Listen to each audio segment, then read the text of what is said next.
बिस्मिल्लाहिर्रहमानिर्रहीम अस्सलाम वालेकुम वरहमतुल्लाहि वबरकातुहू। तो ग्रेड 6 जैसा कि आपको पता है हमने फ़र्स्ट फाइनल शुरू किया था। आधा चैप्टर हमने क्लास में पढ़ा था, लेकिन हम दोबारा उसको कर रहे हैं।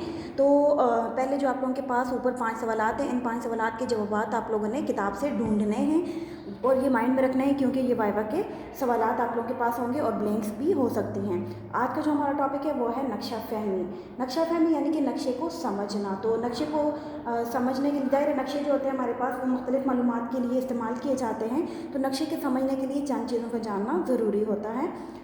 जैसा कि हमारे पास सबसे पहले आ जाता है अतराफ़। तो अतराफ़ हमारे पास वही जो 4 हमारे पास डायरेक्शंस हैं, शुमाल, जनूब, मशरिक़ और मग़रिब। उसमें क्या होता है कि मक़नातीसी जो कंपास होता है, जो डायरेक्शन नापने का आला होता है, उस पर सिर्फ एक सिमत ज़ाहिर की जाती है शुमाल की। तो बाकी तीनों सिमतें हम लोग ख़ुद ही मालूम करते हैं। तो इन अतराफ़ को अतराफ़ रईसा भी कहा जाता है। ठीक है, तो अतराफ़ की मदद से अगर आप अपने घर से स्कूल की डायरेक्शंस मालूम करें तो आप लोगों को इसकी बहुत आसानी से समझ आ जाएगी।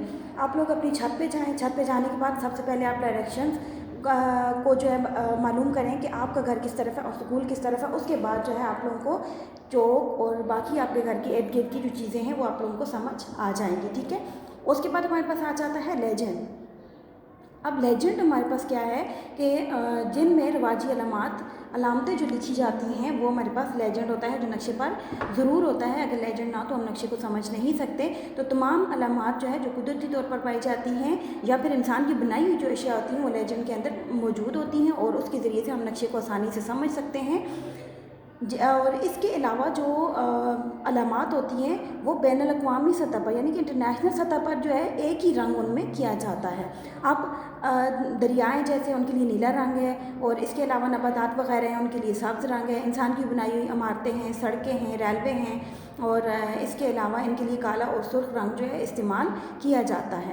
तो जब हमें ये तमाम चीज़ें मालूम होती हैं तो हम किसी भी नक्शे को आसानी से समझ सकते हैं। इसके अलावा रवाजी अलामात पर कभी कभी नुक्तों का इस्तेमाल भी किया जाता है या कुछ डिजिट्स लिखे जाते हैं, जैसे कि पुलिस स्टेशन के लिए PS लिखा जाता है, P फॉर पुलिस और S फॉर स्टेशन। और इस तरह से हम इन लेजेंड को देखते हुए और रवाजी अलामात को देखते हुए हम नक्शे को आसानी से समझ सकते हैं। और अगर हम किसी ऐसी जगह पर हैं जहाँ पर हमें उस जगह का एड्रेस वगैरह नहीं मालूम, तो अगर हमारे पास नक्शा मौजूद है तो उस नक्शे को देखते हुए और रवाजी अलामात को देखते हुए हम अपनी मंजिल तक आसानी से पहुँच सकते हैं।